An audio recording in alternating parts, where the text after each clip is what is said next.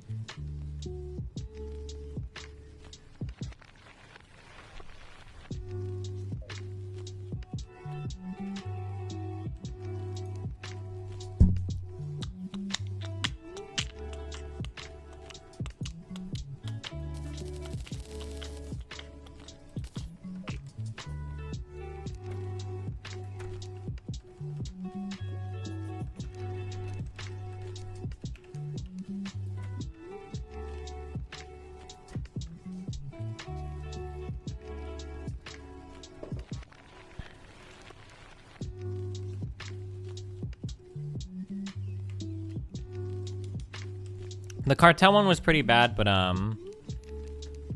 people that this is really morbid. This is a really morbid topic. People that are getting tortured and killed in real life and shit. It's not. This sounds really fucked up. I guess it depends on how much fucked up shit you've watched, but it's not as fucked up to watch as it is in movies. Because in movies, when people in movies and shit are getting killed, like everybody's like screaming and it's like super dramatic and everybody's like, you know, it's all crazy and all that. But like in real life, I think like people go into shock and aren't very responsive at all. So like this is really graphic, I guess. I'm not trying to be too graphic, but like a person that's like getting murdered in a really gruesome way, like you would expect that person like in a movie where they'd be like screaming and shit, but like in an actual video, they're just kind of like there and they're not really making much noise at all. Like a lot less than you would expect them to be. If it were an actual video, one of the worst things probably would be, this is actually really hard to read. If you're not like used to stuff like this, it would probably fuck you up to just read it. But that, the audio log of the two guys that drove around like finding like women and men and like raping and torturing them and then killing them, that, I think most people would have a lot of trouble reading that, if anybody knows what I'm familiar with. If somebody wants to link in a chat, they can, but like, well, not in Twitch chat. But like, I'm serious when I say that, like, if you're not used to that kind of stuff, that will probably fuck you up for like some days. Like, that's a really, really tough read. Yeah, the toolbox killers or whatever.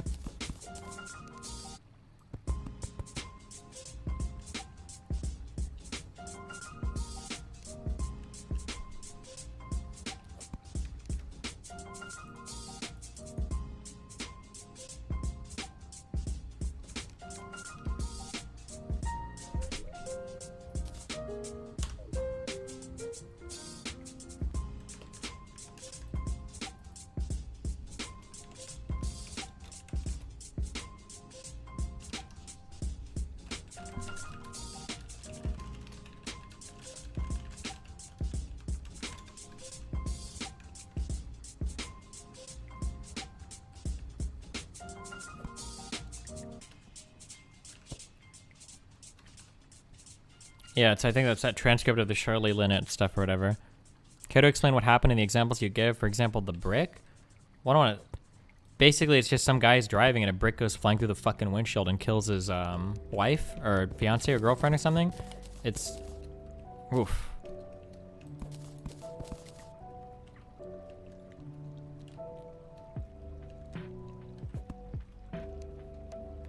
So just so that like so that you guys don't start killing yourselves or whatever, everything we're talking about 1 2 3 4 1 2 3 4 5 6, this stuff is really, really tough and can like fuck your mind up if you're not like, so be careful with like shit that you clink in chat right now, guys. I'm not gonna be responsible for any severe fucking mental trauma you guys go through.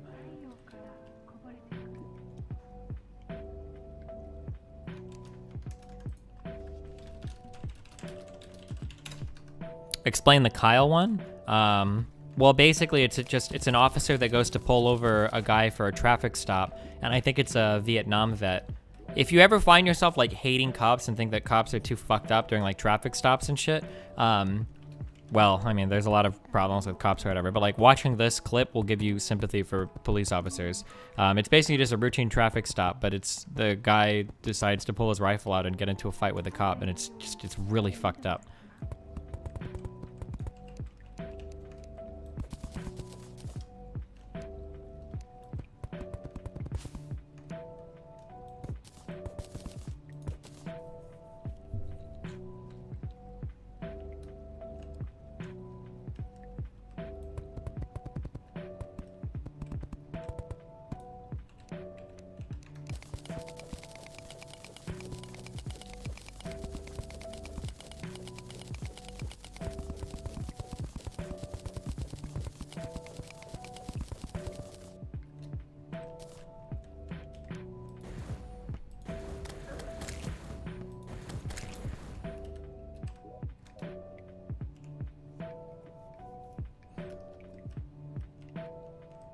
The Kyle one was from the point of view of the officer's cam on his chest or whatever. It was his dash cam on the interstate, yeah.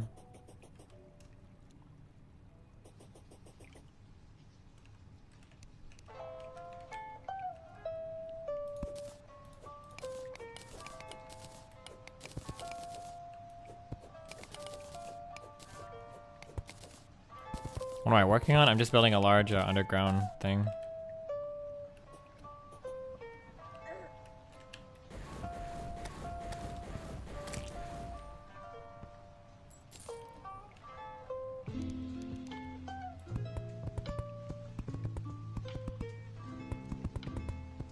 That one is not so gory. No, neither of those are gory. They're just pretty disturbing, I think.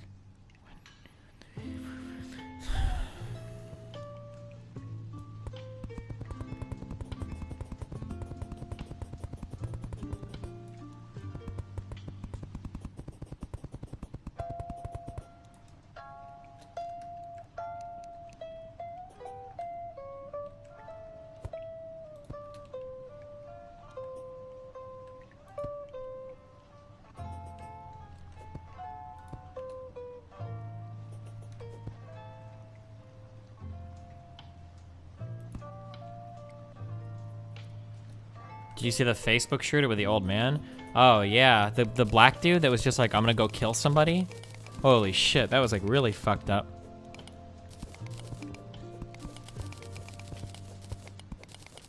I imagine you've seen so much shit on the internet. Is there anything that still disturbs you? I mean, I can never say how I would respond to something in real life. I think that's a pretty ridiculous statement to make. So like, I'm sure if I saw something in real life, it would fuck me up. But at this point, I don't think I could see anything on the internet that would shock me anymore. People are depraved. Holy shit.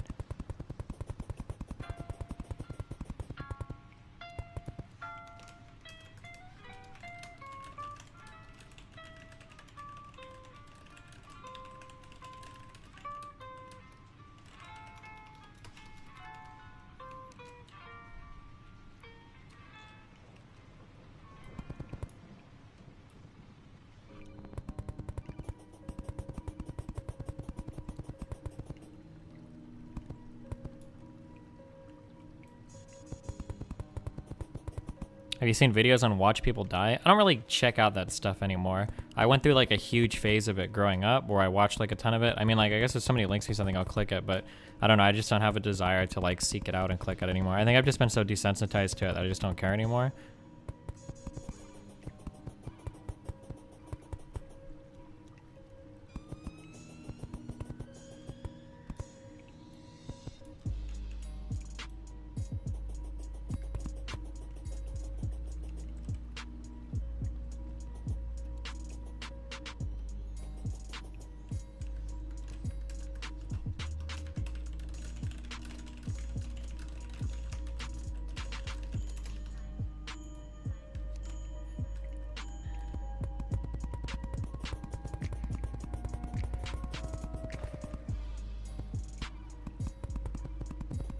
That's the Metal Gear Solid codec sound file.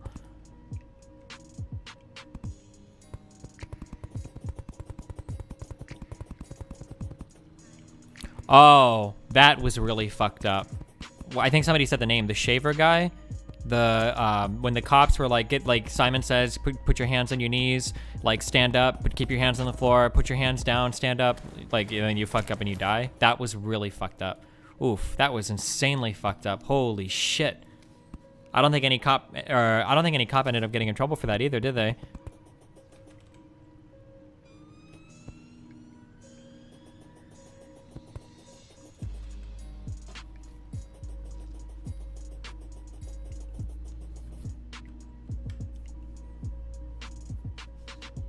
Yeah, the drunk dude in the hotel.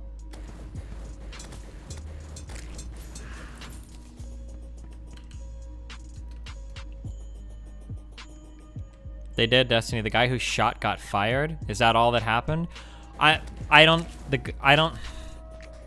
Oof. Here's my hot take on this, and I don't remember if people agreed or disagreed when we talking about this. I don't think the officer that shot was the one that should have gotten in trouble. I don't think the officer that shot was the one that fucked up. It was the guy giving the commands. That's the guy that should have gotten fucked over that, not the officer that shot.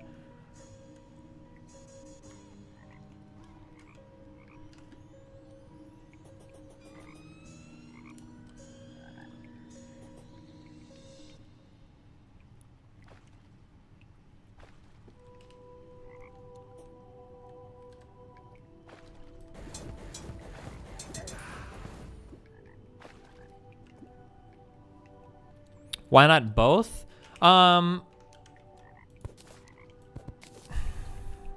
So I'm not military personnel. I've never had any form of military training, but wow, this is getting like super video game oriented, okay? So like I would defer to anybody with like police training or military training here, but from the little bit that I understand, I'm not comfortable with soldiers or frontline people second guessing commands from officers.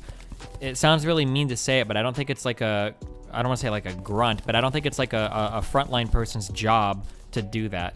So if your commanding officer or whatever is like telling you to fire, then you just do it, because they might have more information than you. They might be in a better position to make a decision than you. Like that's it. Like if I'm on the front lines and I've got like a soldier next to me or whatever, I don't want to feel like this guy's going to be second guessing like calls like or orders that are given, you know, like that's just not in a position that I don't want to be next to that dude. So like the cop that decided to shoot the guy was really following orders from the commanding officer. Like, I don't know. I don't think he's as culpable. I think the guy that was making the calls, I don't know if commanding officer is the right terminology, but the guy that was in charge of the situation is the one that should have taken the full brunt of that, I think. Is it okay to question it in extreme cases? So like, here is, here's like one of a million examples, okay? Like, and I maybe it sounds like I'm, dude, listen, I fucking hate cops, okay? So I'm not trying to side with the cops here, okay? We're just trying to be objective. 1, 2, 3, 4, 5, 6. So like, here's an example, okay? Let's say, 1, 2, 3, 4. Let's say that the officer, the guy in charge of the situation, just got information that a guy who matches the exact description of the one that's on the ground, he's got information that the guy that's on the ground that matches the exact description is actually hiding a gun. That it's like that someone in the room has reported that this guy actually is hiding a gun in his waistband and that he's like a fugitive or has a warrant. Let's say that he had access to that information and he wasn't able to share it with another officer, or he was able to like ascertain that through some way, like he knew that, right? If he is telling you that if you move at all, shoot. Let's say that the officer like is having a crisis of conscience there and is like, well, hold on, this guy looks drunk. Like, I don't know if I should shoot. Like, that's crazy. Let's say that you do hesitate when it looks like the guy fumbles on the ground, and then the guy pulls out a gun and he kills somebody. He pulls out a gun and he kills another officer. Like you're fucked. You just fucked up so hard, right? And it feels like in these situations, it's like a game. I don't like to compare it to like League of Legends or whatever. Like, you have to rely on the person making the calls, and they have all the responsibility of that situation. I don't think it's up to an individual to be second guessing somebody in a position to issue those commands, right? Like, that's how I feel, you know? I'm pretty sure that's true of military stuff. I don't know if it's necessarily the same for police stuff, but I don't know. I would be uncomfortable if the person next to me that was supposed to have my back was trying to second guess calls that were coming from people in charge. That would make me uncomfortable as like a fellow officer, a fellow armed person, you know?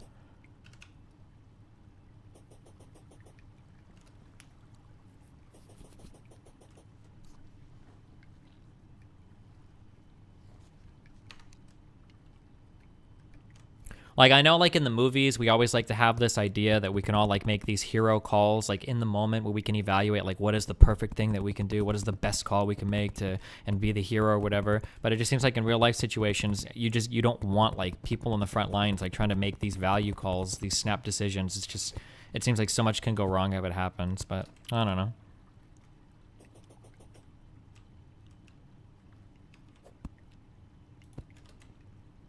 Do I own any guns? I have a Glock 17 because fucking 19. And I've got a Mosin gun. Nagant.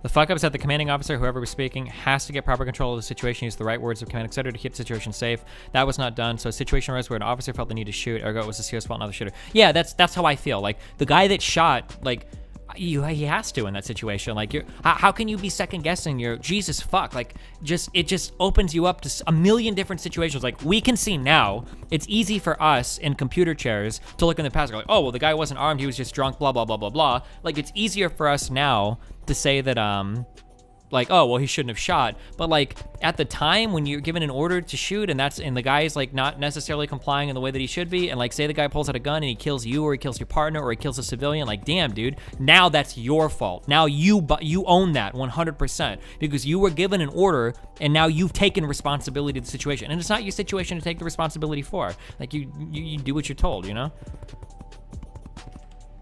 That's why I think the commanding officer, whoever was in charge of that situation, fucked it 100% and should have been 100% liable for how fucked that was. That was totally on the guy making the calls. His instructions were incredibly unclear. Like, that situation was always gonna end in that dude getting fucking killed. Not because of the officer that shot, but because of the guy in charge of the situation.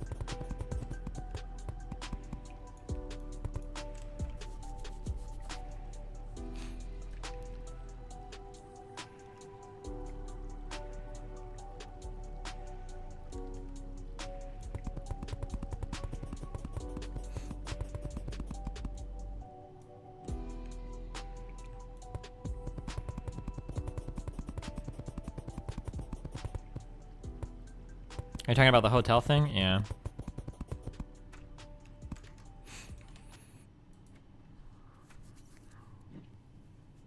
Oh, I've seen this.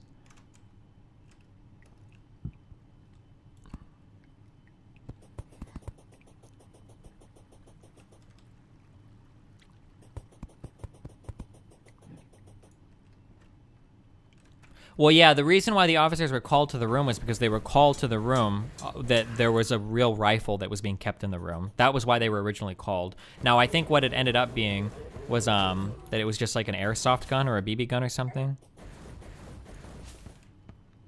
Destiny, to be clear, there was no order to shoot. It was just officer feels life at stake, whatever equals shoot. I disagree. If you want to link it to me, I can go back and watch it specifically. We can't watch it on stream, but I'm pretty sure the officer said, like, if you do, like, the officer said, I'm pretty sure he said at 2 different points that guy was going to get shot. I think he said at the first thing, he said, if you don't listen to me, we are going to shoot you. I think he said that once, and then I think he said a second time, if you continue to disobey these orders, you will be shot. I'm pretty sure the person in charge made that statement 2 times. I could be wrong, I can go look, but I'm pretty sure he said it on 2 separate occasions. So, like, that's about as close as an order to shoot. Like, unless you think that the guy in charge is just fucking around, like.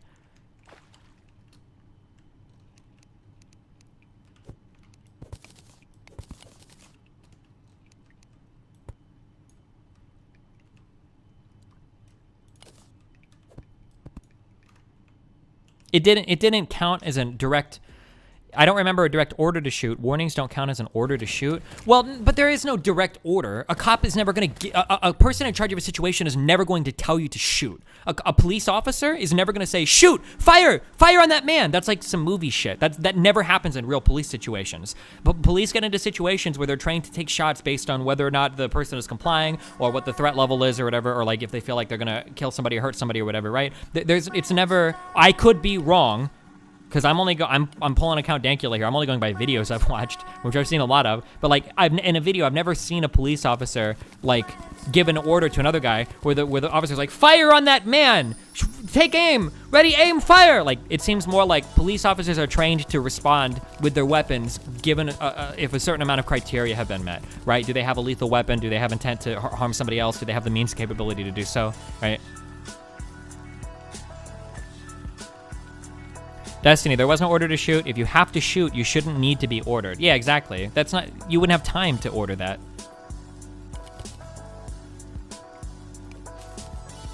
I've been trained with SWAT and we don't even have orders to shoot. Yeah, sure. Unless you've got like a fucking sniper or some shit. You're waiting for like the call to take him out or something.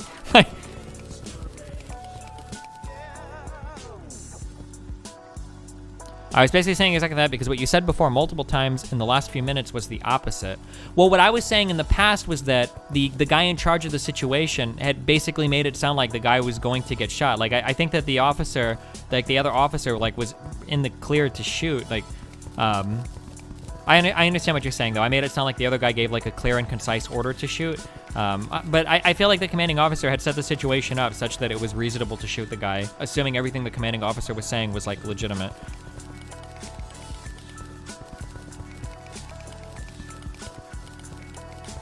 Did the shaver guy ended up dying, right? I'm pretty sure he did. He got lit the fuck up.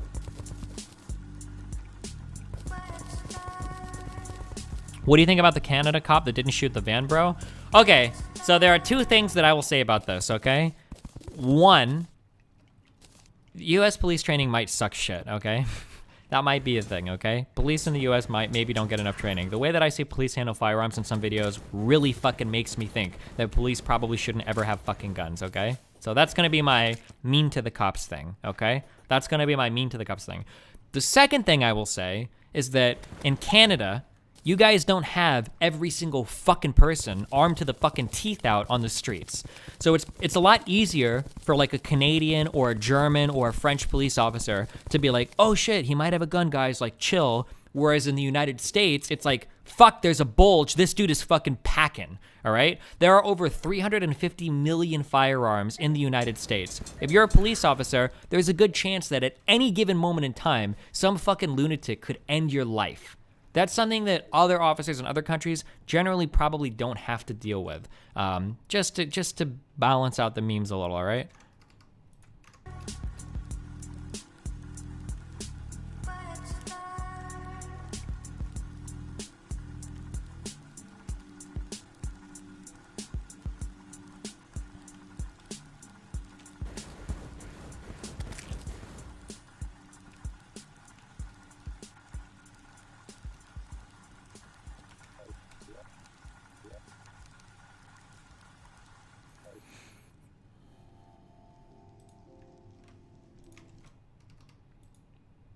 All right.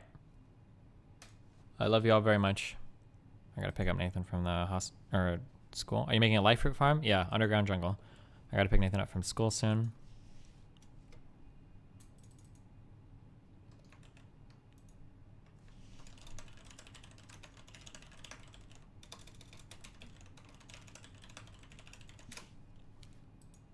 Up from school soon. Shut the fuck up, dude.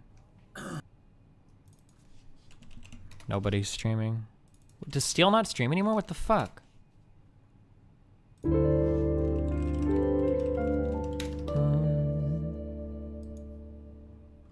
Hi. Hi. He took like a week off. What the fuck? Pedguin, are you streaming? How's that a tip?